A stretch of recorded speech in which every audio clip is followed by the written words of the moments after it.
No, I'm good. I'm good. I'm good.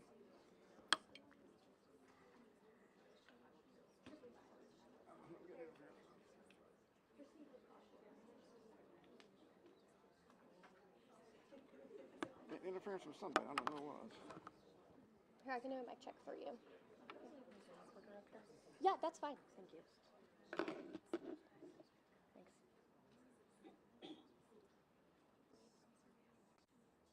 Okay, mic check 1 2 1 2 mic check. How we coming in back there? Is good enough.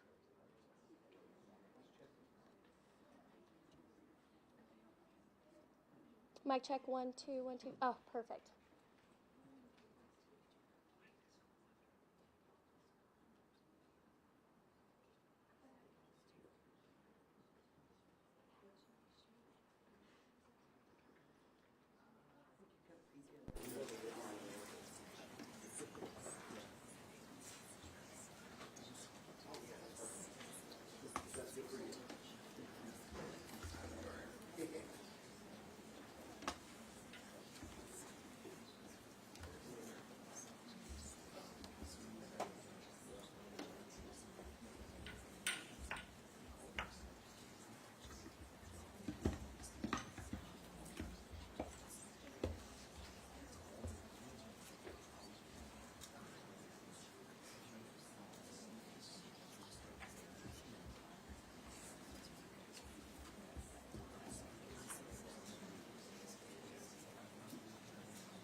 Want to shoot like a real.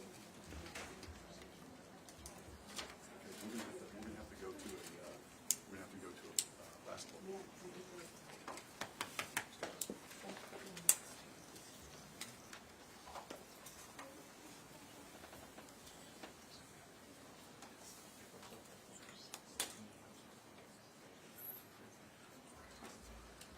Salute, pledge.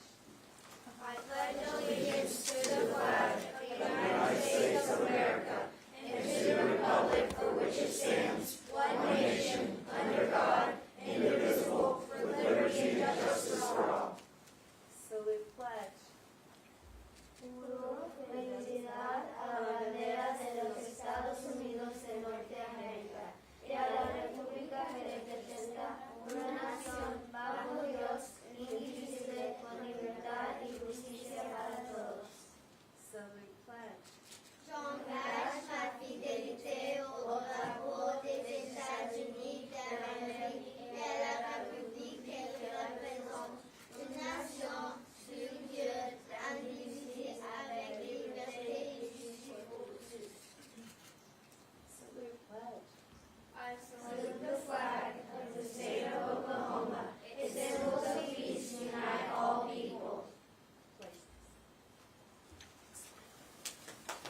memo to staff? Yeah, good. Hey, everybody, we are so excited to be here in Tulsa, Oklahoma. What a great day to be in T-Town, as we like to call it. I'm especially excited to be here at Eisenhower International School, and want to thank Dr. Connie Horner, the principal, for her leadership and for welcoming us here to your great school. This is a immersion school for Spanish and French, and I was telling the young people that greeted me earlier, it is a goal of mine to learn Spanish, so I'm so envious. This is going to be such a great advantage for you to be bilingual, and just encourage you to keep it up. It's also, this school is a great part of Tulsa Public Schools, and we have our superintendent here with us, and you do an amazing job. We're so excited for your leadership. And it's the perfect backdrop, really, to announce a new season for Oklahoma students, for families, and for teachers. Today isn't just about a new leader for the Oklahoma Department of Education. It's really about a new mindset and a new movement. When I took office back in 2019, I said that the turnaround in Oklahoma was going to start right here, right now. Y'all remember those commercials? You're going to start seeing a lot more commercials of other kinds over the next couple of years, too. But we really, when I was taking over as governor and running in 2018, we had no money in savings. We were having budget deficits. You probably saw, remember the teacher walkouts happening in 2018. Also, thousands of students were leaving Oklahoma and going to other states after graduating. When I graduated from college, and then after that, a lot of people were going to Dallas to get jobs, and Texas to start their careers. We just didn't seem to have the winning attitude in the state of Oklahoma. But the turnaround started, and I'm so proud of the success we've had over the last 7 years. Today we have record savings, over $3 billion in our savings account, budget surpluses, some of the best teachers in the country, and more people are moving here to the state of Oklahoma than ever before. We're top 10 in people moving to our great state. And probably one of my favorite stats, 85% of our college graduates are now staying right here at home in the great state of Oklahoma for all the opportunities, not only in Tulsa, but in Pryor and in Oklahoma City and in Grove and Enid and Lawton and all over our state. So a mindset shift is starting to happen. And today is a new day for the Oklahoma Department of Education. This appointment is important, not just because it marks a new leadership in the department, but because it also signifies this mindset shift that I'm talking about. If in Oklahoma, if we're going to be top 10 in everything that we do, we obviously need to be top 10 at education and in our school system and prepare our students for the road ahead. And I tell people all the time, everywhere I travel and all the speeches that I give, is it doesn't matter if you're Republican or Democrat, or you live in rural or urban Oklahoma, or you live in New York City, or you live in Madill, Oklahoma. We really all want the same thing as Americans. And too much has been dividing us. And we need to come together, and we need to focus on education. We need to focus on our economy. We need to focus on infrastructure and health care. And I tell everybody, let's focus on those four things. Let Washington, D.C. play politics. We're trying to influence them a little bit as well. But in Oklahoma, we want Oklahoma to be the very, very best state to live, to work, to raise our family. And we can do that together as a community. And when I took office, I knew we needed a system that emphasized the learning needs of every single student. That's very important to me. I have 6 children. They all learn differently. Educators that spend their lives doing this, you know that kids need different things. They need different tools. And that's why we passed open transfer. We saw some kids wanting to go to different schools for different opportunities. And so we knew that was very, very important. So I want to thank the legislature for getting that across the finish line. Open transfers was really important. We also passed the best education freedom plan, I think, in the country. And I remind people all the time that rich people already had school choice. First thing they do is they decide what neighborhoods they're going to move to, or what school district they want to be in, and where they can get their kids into the best school, or if their kids are being bullied or they want more opportunities, they're going to move their kids to another school. And so with our education freedom, now every single parent has a refundable tax credit to move their kids if they think there's a better opportunity for them. That also injects competition into the system that holds everybody accountable. Everybody gets better. And I knew our schools also needed to be secure. So we want our kids spending time learning, not worrying about their safety. So we passed Secure Our Schools and the Alyssa's Law. I knew we needed kids that were graduating college ready or career ready. So we created different pathways for kids to move, so they can have more hands-on exposure through different class options, more school choices that fit their needs. I'm taking a trip to Switzerland to look at their model. What's fascinating about Germany, Switzerland, some of these other countries, and I'm taking our superintendent here in Tulsa and also Oklahoma City with us on this trip, but when you're a sophomore in high school, you literally can choose to go, after sophomore year, your high school's kind of done. So your junior and senior year is when, if you want to go to college, you start preparing for college. But if you want to go a career route, you literally start going and working as an apprentice, an internship, you start getting paid, and guess what? 60% of the kids choose that route. And it's not poo-pooed like it is here in the U.S. We want kids. It actually, the average starting salary in the United States of America for a kid that graduates from trade school is $62,000 a year. The average salary for a bachelor's degree is $52,000 a year, plus all the debt that they have. And so I just encourage us to rethink how we are, our school counselors, how we're exposing our kids, making sure that we are getting them ready for the career that they need. But the mission is clear, and we're going to get it done. But before I became governor, and many of you probably are like this or maybe watched on TV, when I was growing up in Oklahoma, I had no idea that the superintendent of education was separately elected and kind of had their own political agenda. I didn't know that. The reality is that there has always been misalignment between the governor and the superintendent.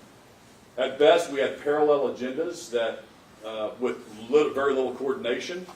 And at worst, you might remember back in 2022, the previous superintendent switched parties and campaigned for governor while they were serving. This has been a long struggle, and it's held Oklahoma back from becoming top 10. We can and we should change that.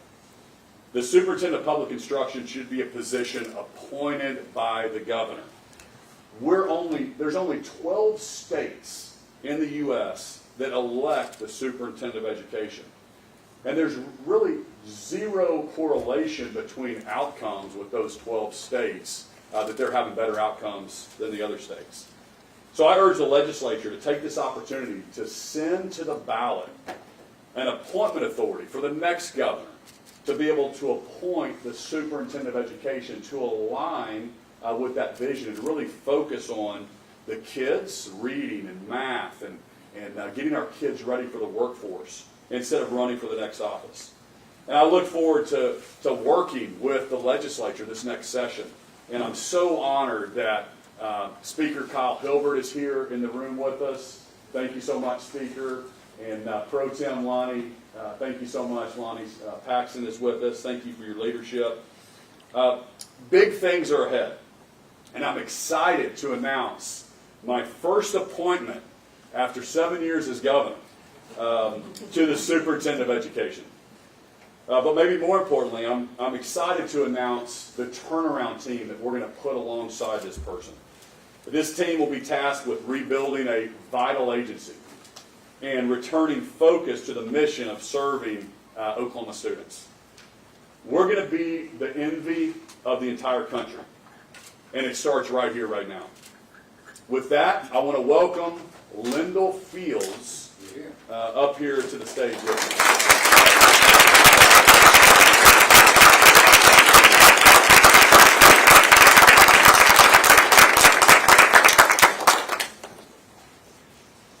Lindel is a lifelong educator.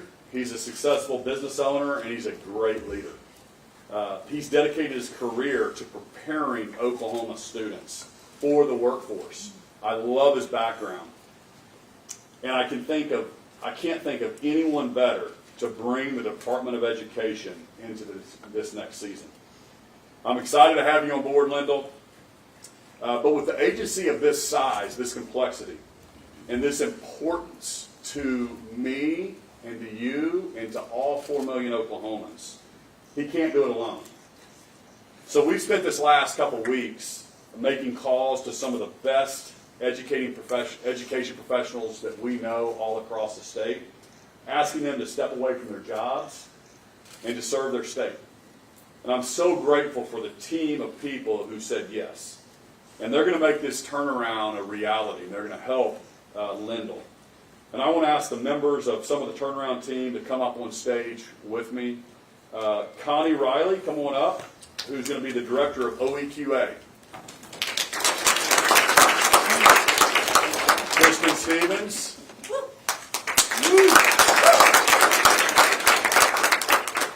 Dr. Romel Muex-Poland.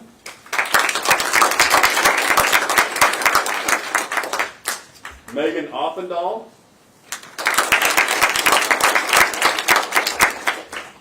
Tom Newell.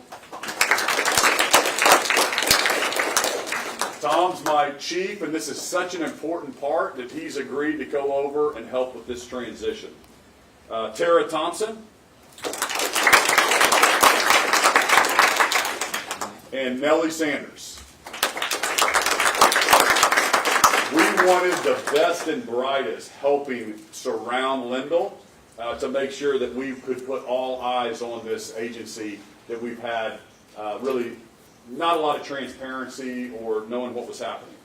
I also want to ask the present members of the Oklahoma State Board of Education that are here with us to come up. Chris Vandehan.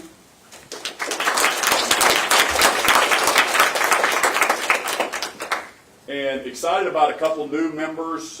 Wes Nofire is going to be joining the board as well. You want to come on up, Wes?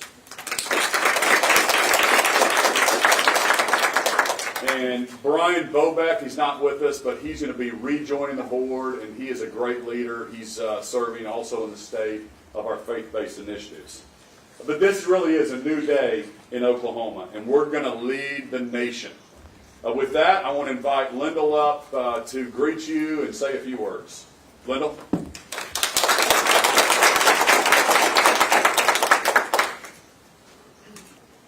Good afternoon. Governor, thank you for your confidence and for this appointment. I'm honored. I'm honored to serve the people of Oklahoma in this new role, and I promise to give you everything I have. Today is about steadying the ship.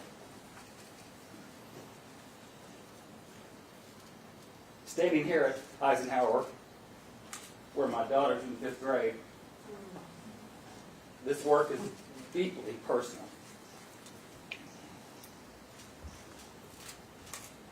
As a father, I share the same hopes and worries as every parent. We all want our kids to be safe, to be known, and to be prepared for the future. That's why this steadying the ship matters so much right now. Years ago, after picking Eva up from daycare at my school, we had a daycare facility at Tri-County. I got to pick her up every day, and Eva climbed in the car. She buckled up her seatbelt, and she said, "Dad, I learned something today." And I said, "What's that, sweetheart?" And she said, "Teachers are way more important than the superintendent." That's right. And I'm like, what? And she was and is right. If you're not a teacher, a bus driver, a cafeteria worker, or a custodian like Bonnie here at Eisenhower, someone who works with students every day, then you and I are support staff. Our job is to take care of the people who take care of the students. That's why our new mantra is, if you're not taking care of the students, take care of someone who is. So today I want to start by thanking those who are most important. Our teachers. To every teacher in Oklahoma, you are the heartbeat of this work. To our principals who lead schools each day, thank you. And to leaders like Principal Horner, who can often be found in the pickup line at the end of the day, carrying an umbrella, and from personal experience, I know reading one-to-one with children who need it. And Dr. Ebony Johnson, who's guiding Tulsa Public Schools with vision and courage. Thank you for the way you serve students, families, and teachers. So how will we steady the ship? By focusing on what matters most, and by working hand in hand with the Board of Education, the legislature, and the governor's office. I bring with me a perspective of more than 30 years in education, including over a decade as a public school superintendent, leading one of the top performing organizations in the country. Since retiring, I've worked alongside schools across Oklahoma to build healthy, high-performing cultures. I know what works, and I know what gets in the way. Our work begins with 3 clear priorities. Number 1, reading proficiency, because every student deserves the gift of literacy.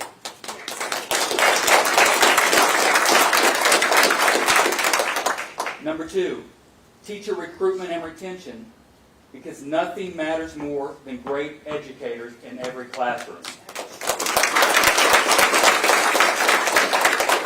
And number 3, career pathways, because every graduate deserves more than a diploma. They deserve a future with options.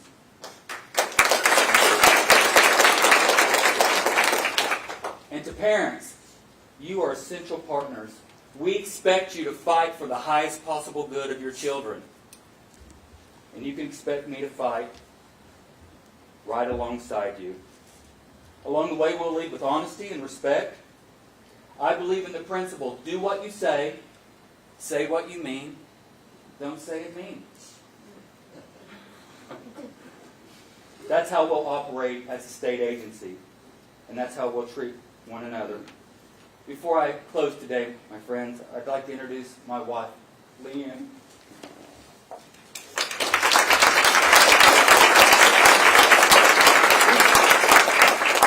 We celebrated our anniversary yesterday, by the way. She supports me in everything, and I'm also proud to introduce,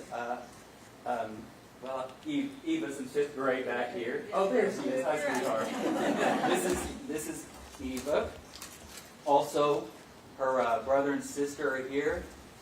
Jordan is there in the back. Jordan, stand up, sweetie.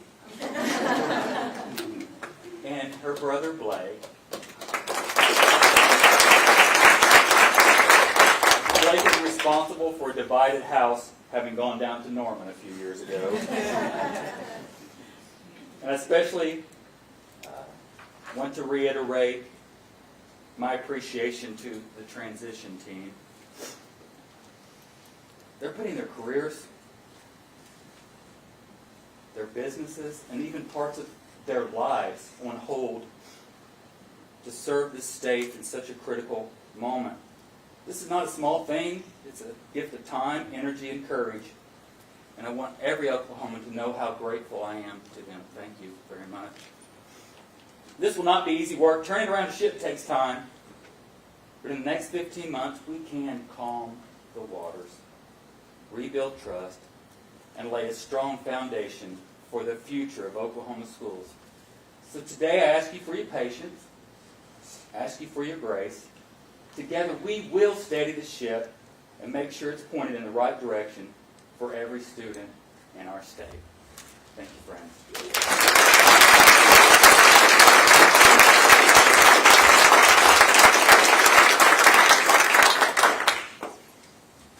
You guys can see why I chose Lindel, right? He has such passion for this, and just a great leader. And in Oklahoma, we're lucky to have you at the helm of the ship. And so now I'm excited to announce that Dan Hamlin is going to be joining this team as the Secretary of Education. So Dan, come on up here.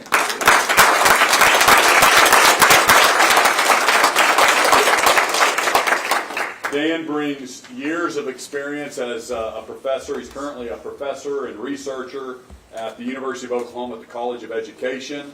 formerly was a Harvard professor, and just so excited that he's an Oklahoman, right? He's an Oklahoman, and he's willing to step away and help us as this turnaround team focuses on our kids. So Dan, I invite you to the podium to say a few words.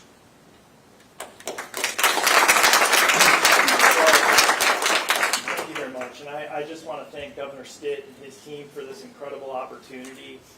I'm just honored to be able to work for this administration and really to get to work for our state and most importantly to get to work for our kids. As Governor Stitt just outlined, our state has incredible promise and opportunities for kids, but they're going to need a strong education to be able to successfully pursue those opportunities. So I'm looking forward to the work, and for a number of years I've been working in academia with school leaders and educators and researching how to improve and strengthen education systems. So now that I have this opportunity to put a little bit of that know-how to work, and I'm excited to get together with our partners across the state to actually enact some real change and progress here in the state. So I just want to say I'm just thrilled by the team that's been put together, and especially our new state superintendent, and just really looking forward to hit the ground running in the days to come. So thank you very much.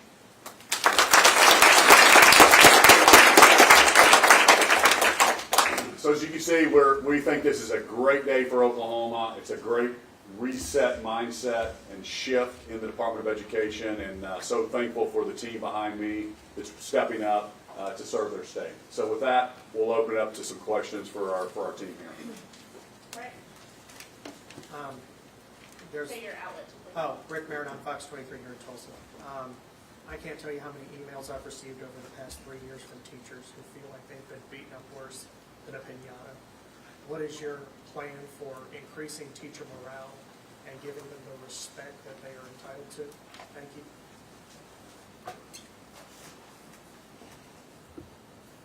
Thank you. Thank you, sir. I think it starts today with acknowledging our appreciation for them. I think people need three things. Number one, they need meaningful work. They need proximity to a leader who cares about them. And finally, they need leaders to let them know they're proud of them. So we'll begin to establish those core values across the state agency, and hopefully others across the state will begin to do the same thing. So we just want to share our appreciation and let them know how much we appreciate them. I know this is very early to ask this question, but as you come in, you're only going to have about a year in this role. Do you have plans to run again as the incumbent, and what would make or break that decision for you? Sure. The answer is no.